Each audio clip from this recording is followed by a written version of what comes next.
भगवान श्री राम ने वनवास के दौरान प्रदेश के विभिन्न संस्थानों से पथ गमन किया। हमारी सरकार का यह संकल्प है कि राज्य की सीमाओं के अंतर्गत राम पथ गमन के अंचलों के विभिन्न स्थलों को चिन्हांकित कर उनका विकास किया जाएगा। बोले राघवेंद्र सरकार की। हमारा प्रदेश धन्य है कि भगवान श्री कृष्ण के युग परिवर्तनकारी संदेशों से उपकृत रहा है। माननीय मुख्यमंत्री जी द्वारा श्री कृष्ण पाथे योजना की घोषणा की गई है। इस योजना के माध्यम से प्रदेश में श्री कृष्ण पथ के पुनरावेशन और संबंधित क्षेत्रों के साहित्य, संस्कृति तथा संस्कार का संरक्षण। बोले गिरिराज धरण की। प्रदेश में विभिन्न स्थलों पर स्थापित प्राचीन मंदिरों को संरक्षित करने हेतु हमारी सरकार कृत संकल्पित है। मुख्यमंत्री तीर्थ दर्शन योजना अंतर्गत 7,80,765 वरिष्ठ नागरिकों को रेल मार्ग अथवा वायुयान से विभिन्न धार्मिक स्थलों की निःशुल्क यात्रा कराई गई। इस योजना हेतु 2024-25 में रुपये 50 करोड़ का प्रावधान प्रस्तावित है। धन्यवाद मुख्यमंत्री जी, बुजुर्गों के लिए बहुत अच्छी योजना है। संस्कृति विभाग के लिए रुपये 1081 करोड़ का बजट प्रावधान प्रस्तावित है। वर्ष 23-24 के व्यय में से 2.5 गुना है। पर्यटन सुविधाएं। हिंदुस्तान के दिल मध्य प्रदेश ने सदैव अतिथि देवो भव के संस्कारों का परिपोषण किया है। प्राकृतिक सौंदर्य से घिरा हमारा प्रदेश सदियों से अपनी समृद्ध संस्कृति, गौरवशाली इतिहास, शिल्प कला, दर्शनीय स्थल एवं विविध अन्य वन्य जीवन के लिए दुनिया भर के पर्यटकों के लिए आकर्षक का केंद्र। वर्ष 23 में मध्य प्रदेश के 11 करोड़ पर्यटकों का आगमन हुआ है, जो कि एक कीर्तिमान है।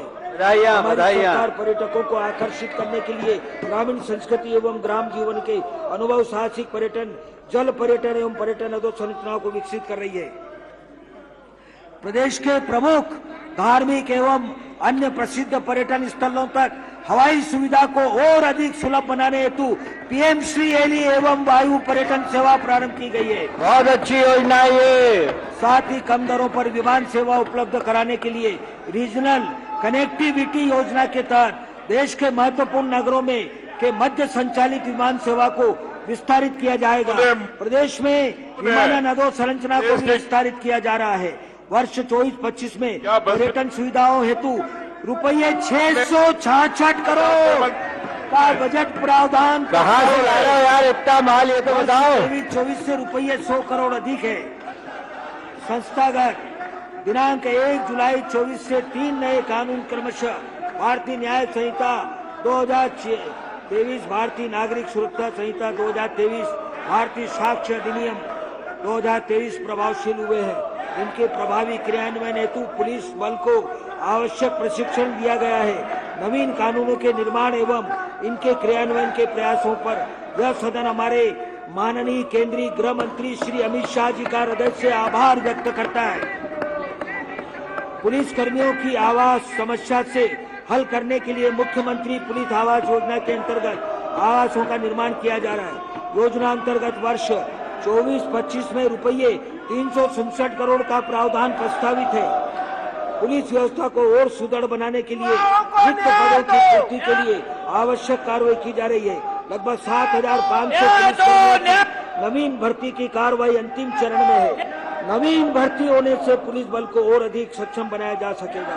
गृह विभाग के लिए वर्ष 24-25 में रुपये 11,292 करोड़ का बजट प्रस्तावित है, जो कि गत वर्ष 23-24 से रुपये 1,043 करोड़ अधिक है। हमारी सरकार जेलों के लिए सुधारात्मक सेवाएं एवं बंदी अधिनियम के 24 का लाभ ला रही है। नवीन अधिनियम भारत सरकार द्वारा बनाए गए मॉडल प्रिजन एक्ट के तर्ज पर तैयार किया गया है। नवीन अधिनियम में आधुनिक तकनीकी का प्रयोग करने हेतु विशेष प्रावधान किए गए हैं। हमारी सरकार कैदियों के कल्याण के लिए भी संवेदनशील रही है। कुशल एवं अकुशल तथा कृषि कार्य में लगे कैदियों की पारिश्रमिक दरें क्रमशः रुपये 120 प्रति दिवस एवं रुपये 72 प्रति आधा दिवस को बढ़ाकर क्रमशः रुपये 154 प्रति दिवस एवं रुपये 92 प्रति आधा दिवस की गई है।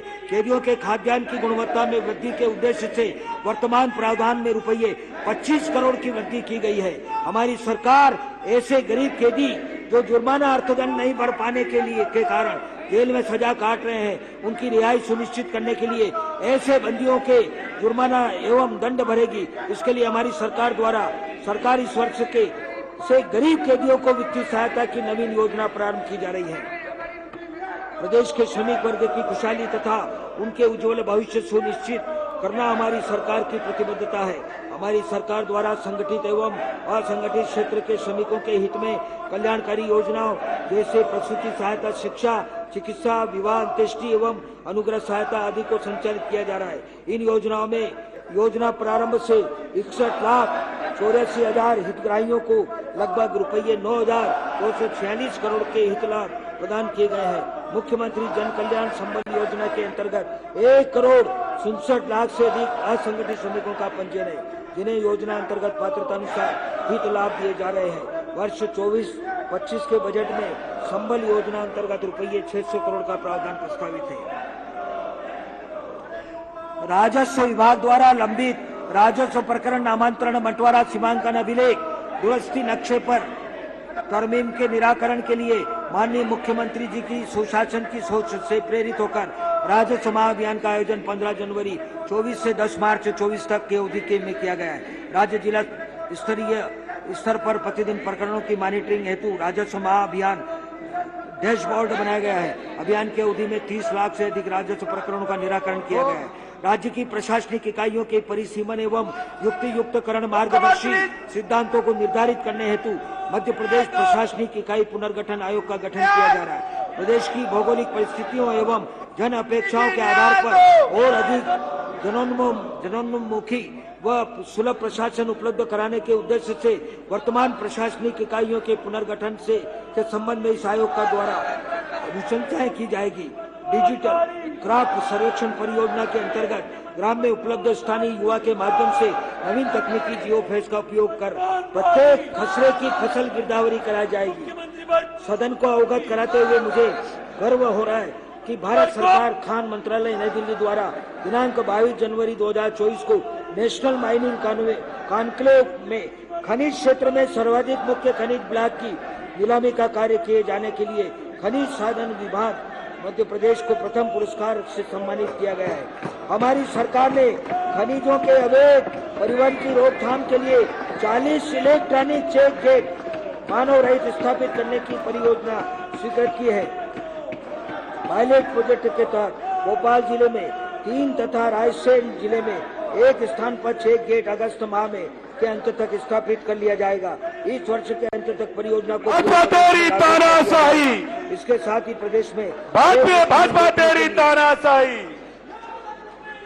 उपग्रह और ड्रोन आधारित परियोजना भी प्रारंभ की गई है, जिससे प्रदेश की नर्सिंग कॉलेज के घोटाले माननीय मुख्यमंत्री आपसे निवेदन है खदानों की सभी आप गतियों पर युवाओं की बात सुने। प्रदेश के युवाओं की बात है। हमारी क्या सरकार प्रदेश ने के युवा आपकी ओर देख रहे हैं? जो आप मंत्रिमंडल में भ्रष्टाचारी को रख रहे हैं, क्या आपसे ज्यादा भारी है? माननीय मुख्यमंत्री जी, मैं कहना चाहूंगा क्या आप विश्वास सारा आपसे ज्यादा भारी है? क्रांतिकारी निर्णय बंद करने का क्रांतिकारी निर्णय, क्रांतिकारी निर्णय, क्रांतिकारी निर्णय। भ्रष्टाचारी मंत्री को आप क्यों अपने मंत्रिमंडल में रख रहे हैं? ये मैं आपसे अनुरोध करना चाहता हूँ कि जांच कराए, शासकीय सेवक कल्याण विधायकों की सर्वदलीय कमेटी बना के जांच कराए, तत्काल मंत्री को बर्खास्त करें विश्वास सारंग को। मेरा आपसे अनुरोध है, प्रदेश के युवाओं के बारे में सोचे। आपको नरेंद्र मोदी, अमित शाह ने विशेष रूप से जवाबदारी दी है। क्या आप इसे भ्रष्टाचारी मंत्री को रखना चाहेंगे? सेवक पूर्ण ऊर्जा, निष्ठा व समर्पण से न्याय दो, न्याय दो। राष्ट्रीय पेंशन योजना के अभिदाताओं को निवेश के लिए बेहतर विकल्प उपलब्ध कराए गए हैं। पुरानी पेंशन योजना के सदस्यों के लिए लागू पेंशन को भी अधिक व्यवहारिक और सहज बनाया जाकर पेंशन स्वीकृत एवं भुगतान की प्रक्रिया का सरलीकरण किया जा रहा है।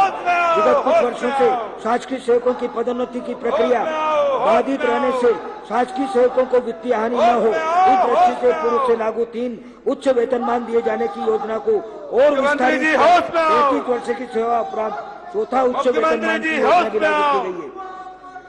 मैंने अपने पिछले बजट भाषण में उल्लेख किया था कि शासकीय सेवकों को देय भत्तों का 7वां वेतनमान में पुनरीक्षित के लिए समिति का गठन किया गया है। इस समिति का प्रतिवेदन प्राप्त हो चुका है, जिस पर शीघ्र ही निर्णय लिया जाएगा। राज्य के शासकीय सेवकों के सामान्य भविष्य निधि के अंतिम भुगतान प्राधिकार पत्र जारी करने की ऑनलाइन व्यवस्था विकसित की जा रही है, जिससे शासकीय सेवकों को सेवानिवृत्त पर उनकी सामान्य भविष्य निधि की राशि का भुगतान त्वरित रूप से हो सकेगा। गत वर्ष के बजट की तरह इस वर्ष में भी नवीन आधारोपित अथवा किसी भी प्रकार का कर की दर बढ़ाने का प्रस्ताव नहीं है। पेट्रोल के डीजल के भाव कब करेंगे? पेट्रोल डीजल के भाव कब? हमारी सरकार ऐसे बुजुर्ग जिनके बच्चे उनसे दूर रहते हैं तथा उनके पास आवास की पर्याप्त सुविधा नहीं है, ऐसे बुजुर्गों को आवास की सुविधा उपलब्ध कराने के लिए एक नई योजना लाएगी। गत वर्ष के बजट की तरह इस बजट में भी कोई नवीन करारों अधिक करने किसी कर की दर बढ़ाने का प्रस्ताव नहीं है।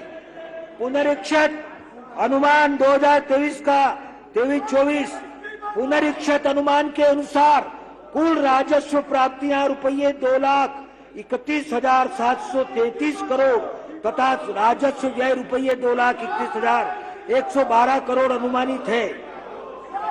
राजस्व आधिक्य का पुनरीक्षित अनुमान रुपये 621 करोड़। माननीय प्रधानमंत्री जी के हम आभारी हैं। केंद्रीय करों से हिस्से के रूप में बजट अनुमान की तुलना में रुपये 6,519 करोड़ की राशि अधिक प्राप्त हुई है। राजकोषीय घाटे का पुनरीक्षित अनुमान 54,450 करोड़ है, जो सकल राज्य घरेलू उत्पाद का 3.7% मात्र 3.6। बहुत बढ़िया बात। वर्ष 2024-25 के कुल राजस्व प्राप्तियों का बजट अनुमान 2,63,344 करोड़ है। राज्य प्राप्तियों में राज्य करों से प्राप्तियां 1,02,097 करोड़ तथा केंद्रीय करों में प्रदेश के हिस्से के अंतर्गत प्राप्तियां 95,753 करोड़ अनुमानित है। कर विभिन्न राजस्व प्राप्तियां 20,603 करोड़। मेरा आपसे अनुरोध है, केंद्र सरकार की सहायता अनुदान झूठी बात करी, सदन को गुमराह किया।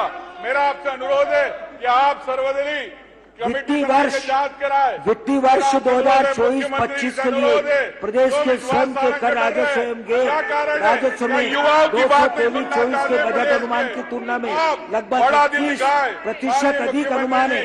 ये मेरा आपसे अनुरोध है। राजस्व प्राप्तियों का वर्ष 23-24 का बजट अनुमान 2,25,710 करोड़ रहा, जिसमें 37,634 करोड़ की वृद्धि सरकार तानाशाही हो रही है। 2024-25 के लिए 2,63,344 करोड़ का प्रावधान प्रस्तावित है। कुल व्यय वर्ष 24-25 के लिए कुल विनियोग की राशि 3,65,000। कमाल है, कमाल। मध्य प्रदेश का सबसे बड़ा बजट इतिहास का। राजस्व व्यय 66,000। 2,61,644 करोड़। पूंजीगत परिव्यय 64,738 करोड़ प्रस्तावित है। सामाजिक आर्थिक उत्थान की योजनाओं के लिए वर्ष 24-25 के लिए समग्र रूप से बजट अनुमान 1,74,376 करोड़ है। विभागवार बजट अनुमान खंड 1 में उपलब्ध है। वर्ष 23-24 का कुल व्यय बजट अनुमान 2,81,554 करोड़ का है, जिसमें 44,829 करोड़ की वृद्धि कर वर्ष 2024-25 के लिए 3,26,383 करोड़ का प्रावधान प्रस्तावित है। वर्ष 24-25 की कुल प्राप्तियां 3,30,193 करोड़ तथा कुल व्यय 3,26,383 करोड़ अनुमानित होने से वर्ष का शुद्ध लेन देन 3,810 करोड़ है एवं अंतिम शेष 92 करोड़ का अनुमान है। शुद्ध लेन देन के लिए वर्ष 23-24 का बजट अनुमान 107 करोड़ का है। वर्ष 24-25 के लिए 3,810 करोड़ का प्रावधान प्रस्तावित है। 15वें वित्त आयोग की अनुशंसा अनुसार वर्ष 24-25 में राजकोषीय घाटे की सामान्य सीमा 3% प्रस्तावित है एवं ऊर्जा क्षेत्र में अपेक्षित कतिपय सुधारों के करने पर अतिरिक्त 0.5% की सीमा स्वीकृत की जा सकेगी। हमें पूरा विश्वास है कि जो भी सुधार निर्धारित किए जाएंगे उसे हम पूरा कर यह अतिरिक्त सीमा की स्वीकृति प्राप्त करेंगे। उपरोक्त को ध्यान में रखकर बजट अनुमान तैयार किया गया है। वर्ष 23-24 के लिए भारत सरकार द्वारा विशेष पूंजीगत सहायता योजना में रुपये 9,500 करोड़ 50 वर्षीय दीर्घकालीन ब्याज रहित ऋण सहायता प्राप्त होने का अनुमान है। यह ऋण सहायता राजकोषीय घाटे की सीमा से पृथक है। वर्ष 24-25 में राजकोषीय घाटा 62,564 करोड़ अनुमानित है, जो कि राज्य के सकल घरेलू उत्पाद का 4.11% अनुमानित है। इस वर्ष 1,700 करोड़ का राजस्व आधिक्य अनुमानित है। यह एक मान्यता है कि बजट महज आंकड़ों का ही खेल है, परंतु हमारी सरकार के बजट के आंकड़ों की सत्यता व सफलता प्रदेश की जनता की जीवन शैली में सकारात्मक परिवर्तन, उनके चेहरे पर संतोष व सुकून की आभा में दिखता है। मैं यह बताना चाहूंगा कि बजट को तैयार करना पक्षियों द्वारा घोंसला बनाने की प्रक्रिया जैसा है। वह ढेर सारे तिनकों, बहुत सारी मेहनत और अखंडित लगन से बनाती है एक घोंसला, जिसमें वह पालती है अपने नौनिहालों को और मांगती है दुआ की उसके अपने बच्चे सुरक्षित रहे, सुख से रहे।